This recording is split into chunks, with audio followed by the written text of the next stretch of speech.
어, 예수를 믿는 성도들이라면 그 안에 예수님을 잘 믿고 싶은 갈망이 있습니다. 여러분에게도 있으시죠? 정말로 내가 예수님을 잘 믿고 싶다. 그러면 여러분, 예수님을 잘 믿는다는 것은 어떻게 믿는 것일까요? 예수님께서 제자들에게 너희는 나를 누구라 하느냐라고 물으신 적이 있습니다. 그때 베드로가 뭐라고 대답합니까? 주는 그리스도시요 살아계신 하나님의 아들이십니다라고 대답했죠. 여러분, 예수님을 잘 믿는다는 것은 무엇보다 예수님에 대한 고백이 이처럼 분명하다는 것입니다. 저와 여러분의 삶의 모든 현장에서 예수님에 대한 나의 믿음의 고백이 분명하다는 거예요. 2000년 전에 이렇게 예수님을 그리스도로 고백한다는 것은 목숨을 잃거나 최소한 유대 공동체에서 출교당하는 것을 감수해야 했습니다. 그러니까 예수님을 그리스도로 고백하는 일은 자기 목숨을 거는 담대함이 필요한 일이었다는 거예요. 그러니까 죽는 것도 죽음의 두려움을 뛰어넘는 담대함이 필요한 일이었습니다. 그 말은 무슨 뜻일까요? 예수님을 그리스도로 고백한다는 것은 우리 생명보다 큰 은혜가 임했다는 뜻입니다. 여러분, 이거 아셔야 돼요. 예수님을 주와 그리스도로 고백한다는 건 내 목숨보다 큰 은혜가 임했다는 거예요. 이 예수님을 그리스도로 고백하는 것의 핵심은 예수님은 참 하나님이시고 참 사람이시다라는 고백입니다. 그래서 요한은 본문에서 우리가 오늘 읽었던 본문에 보면 예수님은 물과 피로 임하신 분이라고 소개를 합니다. 요한일서 5장 6절을 보면 이는 물과 피로 임하신 이시니 곧 예수 그리스도시라 물로만 아니요 물과 피로 임하셨고 라고 이렇게 말씀하고 있습니다. 물로 임하셨다는 말은요, 예수님이 세례를 받으셨다는 뜻인데 예수님이 완전한 사람이었다는 뜻입니다. 왜냐하면 예수님이 사람이 되셔야 우리의 모든 죄를 짊어지고 죽을 수 있는 대속의 제물이 되실 수가 있기 때문입니다. 또한 예수님은 피로 오셨다라고 말씀하죠. 이 말은 예수님이 십자가에서 실제로 우리의 모든 죄를 대속하기 위해서 피 흘려 죽으셨다는 뜻입니다. 그로 인해서 우리가 모든 죄를 사함받게 되었다고 전하는 것이죠. 그러면서 또 하나의 증거를 말씀하시는데 그것이 바로 성령 하나님의 증언입니다. 그래서 예수님이 그리스도라는 증거가 성령님과 물과 피라는 거예요. 7절과 8절을 보겠습니다. 증언하는 이가 셋이니 성령과 물과 피라 또한 이 셋은 합하여 하나이니라. 그러니까 성령과 물과 피가 예수님은 참 하나님이시면서 참 사람이심을 증거한다는 거예요. 이렇게 성령 하나님이 증언하신다는 것은 하나님이 직접 증언하셨다는 뜻입니다. 예수님이 참 하나님이시고 참 인간이셨다는 것을 하나님이 직접 증언하셨다는 뜻이에요. 그래서 9절을 보면 만일 우리가 사람의 증언을 받을진대, 그러니까 사람이 증언하면 어떤 사건이나 그 사람에 대한 어떤 죄의 유무가 진짜냐 가짜냐가 판단이 되잖아요. 사람만 증언을 해줘도. 그럼 마찬가지로 하나님의 증거는 더욱 크도다. 하나님이 예수님에 대해서 증언하시면 이거보다 확실한 건 없다는 거예요. 하나님의 증거는 이것이니 그의 아들에 대하여 증언하신 것이라.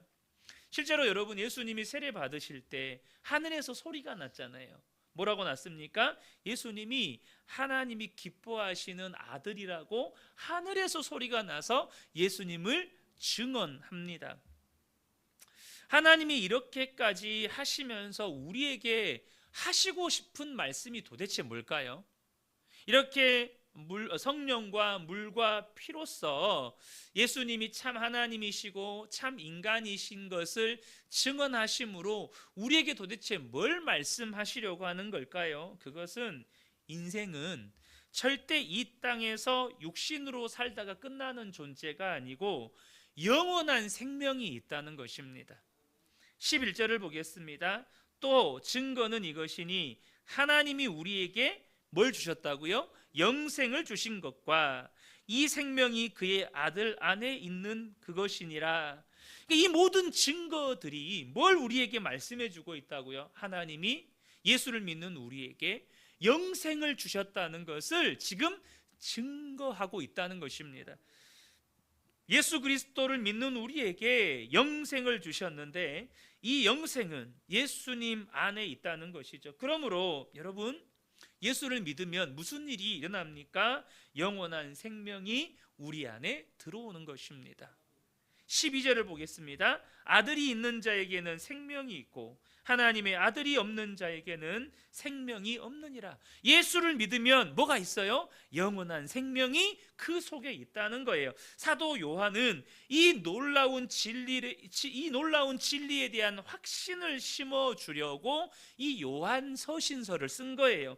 그래서 13절에 이렇게 말합니다. 내가 하나님의 아들의 이름을 믿는 너희에게 이것을 쓰는 것은 너희로 하여금 뭘 알게 하려고 썼다고요? 너희에게 영생이 있음을 알게 하려고 이 요한 서신서를 썼다는 거예요. 사랑하는 성도 여러분, 저와 여러분이 오늘 이 요한 서신서를 보고 있습니다. 저와 여러분이 뭘 깨달으셔야 돼요? 우리 안에 영생이 있다는 사실을 깊이 깨달으시기를 예수님의 이름으로 축복합니다. 아, 내 안에 영원한 생명이 있구나. 예수를 믿는 내 안에 영원한 생명이 있구나. 여러분, 예수를 믿는 나에게 영원한 생명이 있다는 것을 알면 그때부터 세상은 달리 보입니다. 제가 오늘 충만이란 찬양을 불렀는데 그 충만이란 찬양의 가사에 가난하여도 공허하지 않는 것은 이렇게 가사가 시작되거든요. 여러분은 어떠세요? 여러분이 남들 앞에 내세울 만한 뭐가 없어요. 재물도 남들 앞에 내세울 만한 게 없고 변변한 직업도 내세울 만한 것이 없고 내 자녀들도 어디 무슨 고위직 공무원이거나 어디 소위 말해서 사자 다는 전문직이거나 혹은 사람들 앞에 내세울 만한 이렇게 건사한 기업을 운영한다거나 그런 거 없어요. 어떠세요? 여러분 지금 공허하다고 느끼시나요? 제가 이 찬양을 부르는데 제 마음 가운데 제가 입술로는 고백은 하진 않았지만 속에서 아멘이 되는 거예요. 무슨 말이죠? 가난해도 제 안이 공허하지가 않은 거예요. 가난하여도 공허하지 않는 것은 그 찬양을 부르는데 제 안에서 아멘이 되는 거예요. 여러분 어떠시나요? 정말로 예수 믿고 내 안에 영생이 있다면 내가 가난해도 공허하지 않아야 되잖아요. 왜냐하면 내 안에는 예수의 생명으로 채워져 있으니까. 예수의 생명이 내 안에 있으니까 여러분, 우리가 가난해도 공허하지 않아야 되잖아요. 무명이어도 우리 안에 낙심하는 일이 없어야 되잖아요. 정말로 내 안에 영원한 생명을 가지고 있다는 것을 분명하게 알게 되면 결코 세상에 끌려다니지 않고 세상을 이기는 자가 된다는 거예요. 그러나 내 안에 영원한 생명이 있다는 것을 알지 못하면 예수를 믿어도 여전히 죽음이 두렵고 평생 죄와 사망의 종로로 다면서 살게 되는 거예요. 이 땅의 문제에 묶여서 근심하고 걱정하고 염려하고 두려워하고 좌절하고 낙심에 빠져 사는 것입니다. 예수를 믿는 우리에게 하나님이 주시고 싶은 확신은 우리가 영원한 생명을 가지고 있고 결코 이 세상이 전부가 아니라 영원한 하나님의 나라가 있다는 확신입니다. 본문 13절에 사도 요한이 서신서를 기록한 목적, 아까도 말씀드렸지만 너희에게 영생이 있음을 알게 하려 함이라. 이 영생이 있음을 안다라는 표현은요, 믿는다라는 표현보다 더 강력한 의미로서의 확신입니다. 나는 내게 영생이 있음을 압니다. 나는 내게 영생이 있음을 믿습니다. 여러분 어떠세요? 나는 내 안에 영생이 있음을 압니다. 나는 내게 영생이 있음을 믿습니다. 여러분 다르죠?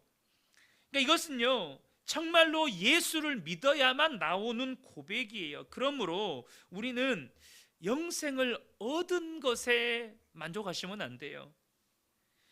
그 영생이 내 안에서 풍성하기를 구하셔야 돼요. 왜요? 예수님이 그렇게 약속하셨기 때문입니다. 요한복음 10장 10절 보면 내가 온 것은 양으로 생명을 얻게 하고 저와 여러분으로 생명을 얻게 하는 것에 그치지 않고 더 풍성히 얻게 하려는 것이다 라고 말씀하셨습니다. 사랑하는 성도 여러분, 예수님의 생명으로 저와 여러분이 풍성해지시기를 예수님의 이름으로 축복합니다. 여러분, 우리 주변에 보면요, 생명은 있지만 풍성하지 않은 사람이 있어요. 당장 단적인 예로 병실에서 호흡기와 약물에 의지해서 겨우 생명을 유지하는 사람이 있습니다. 그 사람은 생명이 있어요. 그런데 그 생명은 어떤 생명이죠? 겨우 생존하고 있는 생명이에요. 겨우 숨만 쉬는 생명입니다. 여러분, 영생도 똑같아요. 영생을 가졌지만 그 사람이 진짜 영생을 가졌는지 안 가졌는지 전혀 알 수가 없는 사람이 있는가 하면 조금만 같이 지내다 보면 그 사람의 예수님의 생명의 능력이 충만하다는 것이 느껴지는 사람이 있어요. 여러분은 어떤 사람이십니까? 영생이 있는지 없는지 정말 가까이 가서 코에 호흡을 하는지 안 하는지 감각으로 이렇게 느껴봐야 아는 사람입니까? 아니면 여러분 안에 넘치는 생명으로 인해서 함께 지내면 뭔가 선한 영향력을 받고 도전을 받고 정말 내가 저렇게 살고 싶다라는 그런 향기를 날리는 사람입니까? 여러분, 예수님이 십자가에서 우리를 위해서 죽으실 때 우리가 어떻게 살기를 원하셨을까요? 우리가 겨우 생명 연장하면서 살게 하려고 땅의 문제에 매여서 겨우 살아가는데 급급하게 하려고 여러분 예수님이 십자가에서 죽으신 것이 아닙니다. 우리가 생명을 얻되 그 생명이 넘치는 삶을 살게 하시려고 예수님이 십자가에 죽으신 것입니다. 그런데 예수를 믿기는 하지만 왜 생명이 넘치는 삶은 살지 못하는 것입니까? 이유는 예수님과의 관계에 문제가 있기 때문입니다. 물론 여러분, 이런 비유가 적절할지는 모르겠지만요, 지금의 대통령 저 잘 알거든요. 근데 개인적으로는 알지 못해요. 그래서 그분이 대통령이라는 것이 저한테 제 삶 가운데는 뭔가 직접적으로 아무런 관계가 없어요. 물론 정치를 잘 하시면 저희가 여러 가지 혜택은 받을 수 있겠지만, 근데 여러분 그 대통령의 아들 혹은 대통령의 최측근, 여러분 다르죠. 삶이 달라지는 것입니다. 예수가 그리스도라고 하는 것을 지식으로만 아는 것은 결코 생명이 풍성해지지가 않습니다. 예수의 생명이 우리 안에 풍성해서 우리가 세상을 이기는 자가 되는 데는 주님과 살아있는 관계, 친밀한 관계가 맺어져야 한다는 것입니다. 사도 요한이 pat모섬에 유배되었다는 사실들은 다 아실 겁니다. 여러분, 지금도 여러분 교도소는 그렇게 좋은 환경은 아니라고 하더라고요. 그런데 여러분 2000년 전에 그것도 섬에 유배되어서 이렇게 구금되어 있는 생활, 유배의 지에서 산다는 거, 누구도 없는 외로움과 고독함, 이루 말할 수 없는 고난의 환경 가운데 있잖아요. 근데 사도 요한은 성령의 감동을 받아서 환상과 계시를 받고 성경을 기록할 정도로 예수의 생명으로 풍성한 사람이었습니다. 어떻게 그럴 수가 있죠? 요한일서 1장 3절을 보겠습니다. 우리가 보고 들은 바를 너희에게도 전함은 너희로 우리와 사귐이 있게 하려 함이니 우리의 사귐은 아버지와 그의 아들 예수 그리스도와 더불어 누림이라. 지금 사도 요한에게 무슨 일이 있었어요? 그 pat모섬에서 예수님과 하나님 아버지와 친밀한 사귐이 있었다는 거예요. 친밀한 사귐이 있었다는 거예요.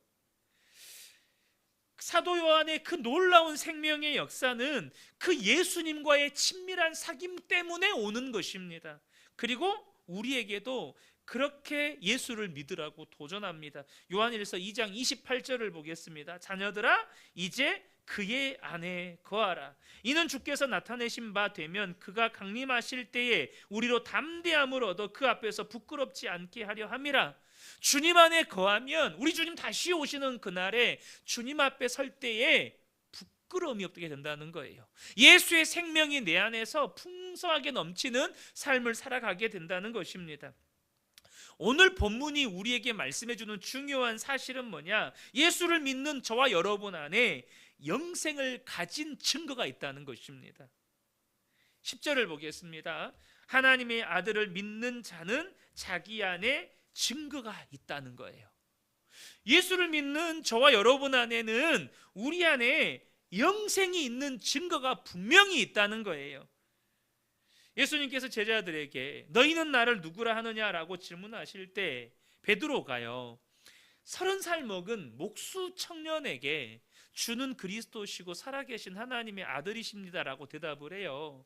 여러분, 제가 이제 우리 성도님들 앞에서는 아직 젊은 나이지만 30살 참 젊더라고요. 30살 정말 젊어요.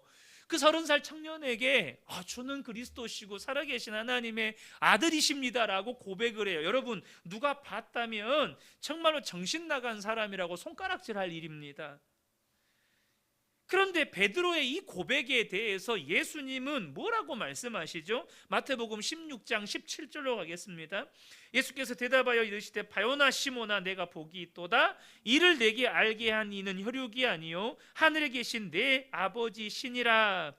이것은 사람의 지식이나 깨달음으로 알게 된 것이 아니고 오직 하늘에 계신 내 아버지 곧 하나님께서 너에게 은혜를 부어주셔서 네가 고백하게 된 거다라고 말씀해 주시는 거예요.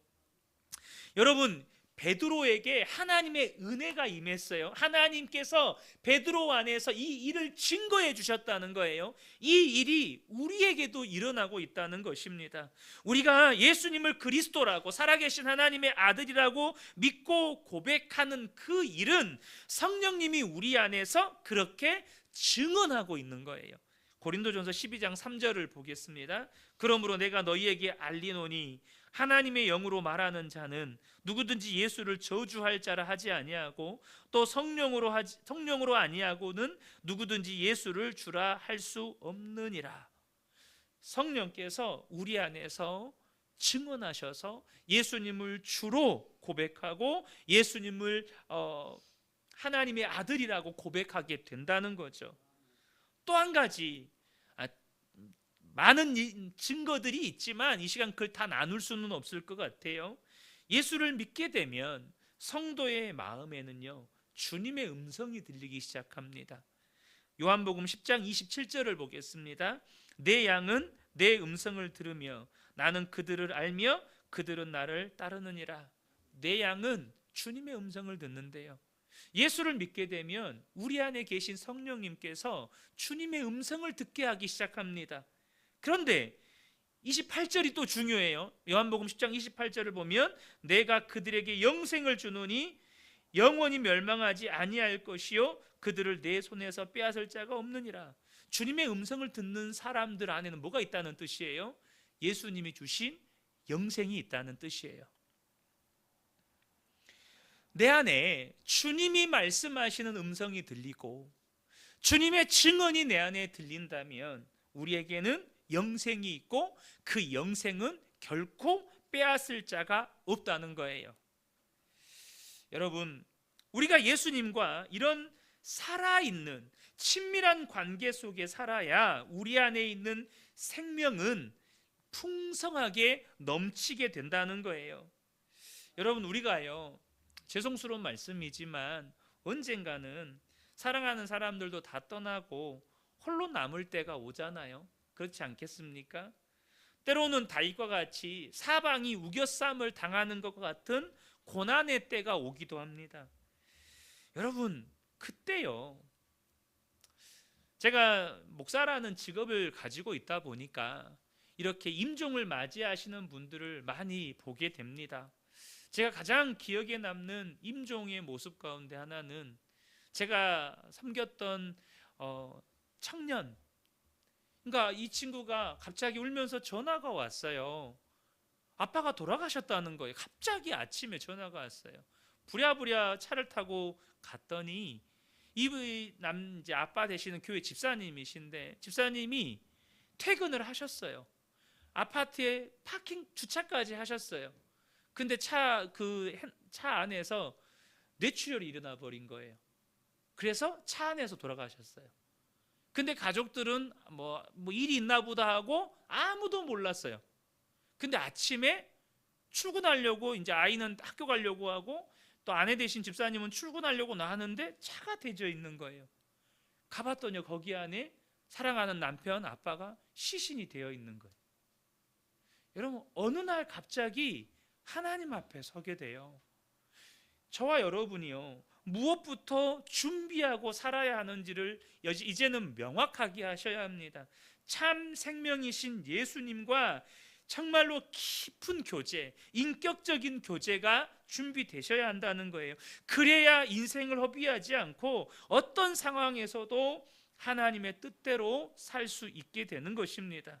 주님이 내 마음에 계시다는 것을 지식으로만 아는 것이 충분하지 않다는 거예요.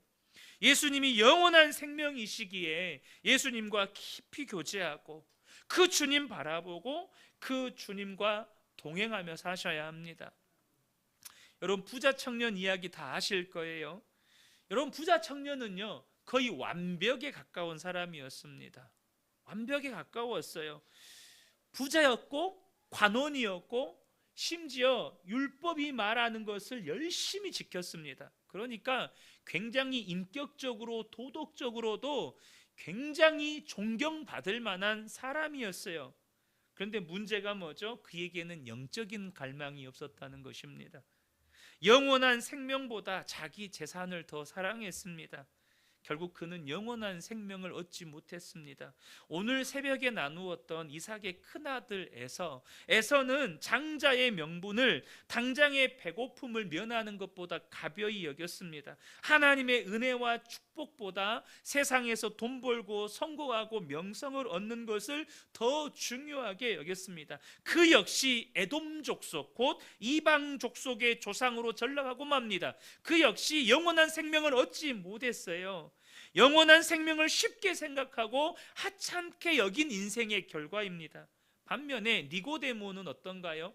외적인 조건을 보면 부자 청년과 비슷하게 부족함이 없는 사람입니다. 그런데요, 그에게는 한밤에 예수님을 찾아올 만큼 영적인 갈망이 있었습니다.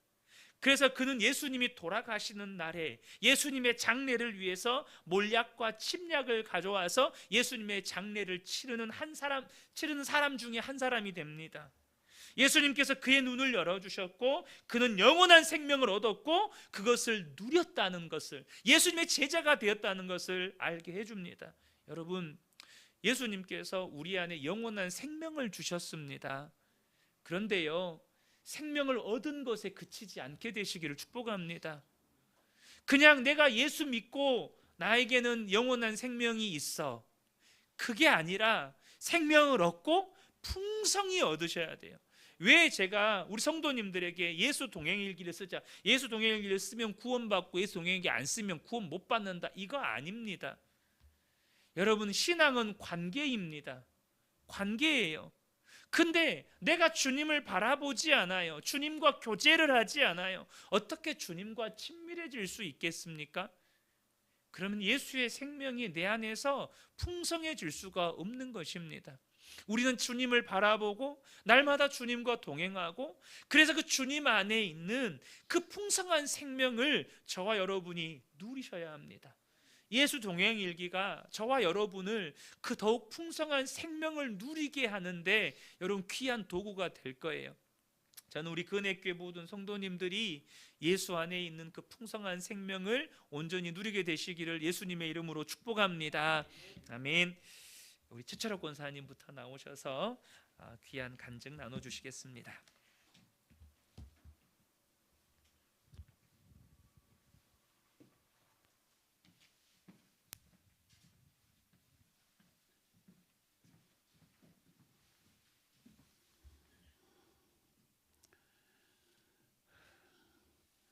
4월 4일 일기입니다. 새벽에 출석 체크하고 남편과 함께 한 주간 특별 새벽 기도를 드리게 은혜 주셔서 정말 감사하다.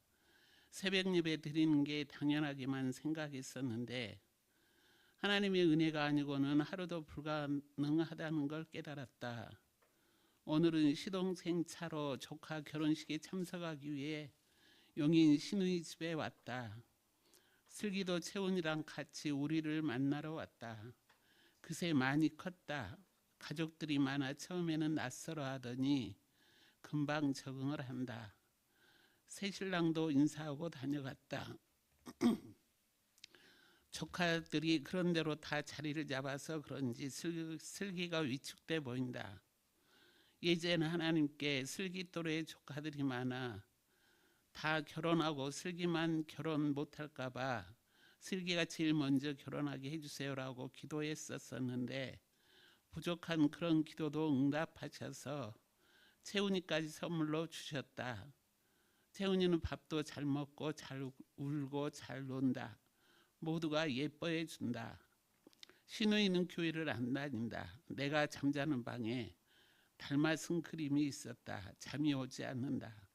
피곤한데도 예수 그리스도의 이름으로 악한 것들을 물리치고 이 가정이 빛 가운데 나올 수 있도록 역사하여 주시라고 기도한다.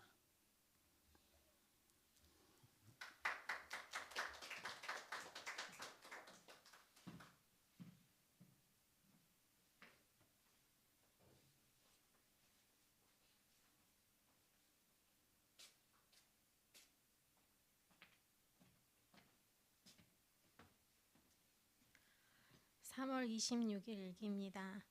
오늘 말씀을 읽는데 다른 신을 경배하지 말라는 말씀이 내 마음을 사로잡았습니다. 내 마음은 지금 어떤가? 내 마음은 주님만을 경배하며 살고 있는가? 내 마음은 다른 것을 우상 숭배하고 있지는 않은지 돌아봅니다. 아직도 주님보다 우선시되는 것들이 있는 제 자신을 점검해 봅니다. 사무실에 할 일이 잔뜩인데 하기 싫어서 늑장을 부리고 있습니다. 기도, 지금 내게 필요한 것은 기도입니다. 주님이 내게 원하시는 것도 기도인 것 같습니다. 나보다 남을 낮게 여기며라는 말씀을 가지고 회개합니다. 교만한 나를 보게 하시고 회개하게 하시니 감사합니다. 이렇게 나를 돌아보게 하시니 감사합니다. 사랑이 없는 나, 사랑할 수 있는 사람만 사랑하고 사랑할 수 없는 사람은 사랑하고 싶어하지 않는 나, 한없이 이기적입니다.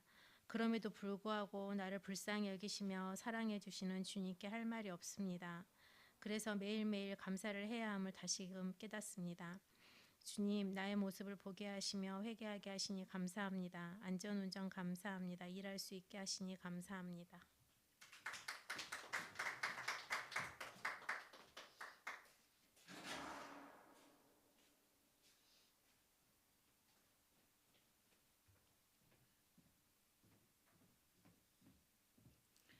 4월 6일 제목 주님 나라 가기까지. 새벽 말씀, 부활이 없으면 믿음은 헛된 것이고 죄와 사망과 저주 아래 있습니다. 부활이 가져다주는 참 평안을 누리라고 하시는데 내가 죽어야 그 다음에 부활이 있습니다. 그러나 아직 죄의 종노릇하여 저주가 있음을 인정했습니다. 내가 원하는 것은 어떻게 하는 탐심을 우상으로 섬기며 거역하고 화, 신경질, 짜증, 원망, 불평, 비방, 불안해하고 또 세상의 내 기준의 죄를 회개하고 십자가에 못 박았습니다. 또한 부활의 현장이 없었던 도마뿐 아니라 다른 제자들도 똑같이 믿음은 없었습니다. 단지 다른 제자들이 부활하신 예수님을 먼저 만나서 먼저 은혜를 주신 것뿐이었습니다. 내가 받은 구원에 관해 자랑할 것이 조금도 없습니다. 먼저 은혜 받았을 뿐임을 다시 한번 마음 깊이 새겨지기 원했습니다. 예수님께서 도마에게 보지 못하고 믿는 믿음이 진짜 복되다라고 말씀하십니다. 언제나 보여줘야만 하는 믿는 믿음은 순식간에 흔들리고 요동치고 무너집니다. 내 눈에 보이는 것이 없으면 쉽게 불안하며 흔들림을 인정하고 성령님께 조금도 흔들리지 않는 굳센 믿음과 인품 주시길 구했습니다. 그 은혜 교회 모두도 이러하길 중보했습니다. 특히 은사는 섬기거나 전도할 때 필요한 능력이지만 내 구원은 날마다 말씀 듣고 순종하며 자원하는 마음으로 내 십자가 지며 이루어지는 필수 조건을 분별하길 중보했습니다. 새벽 시간 주심 함께하는 귀한 분들 계심에 감사합니다. 하나님 우리를 축복해 주세요. 저녁에 공부하고 있는 CBT 기도회가 줌으로 있어서 함께했습니다.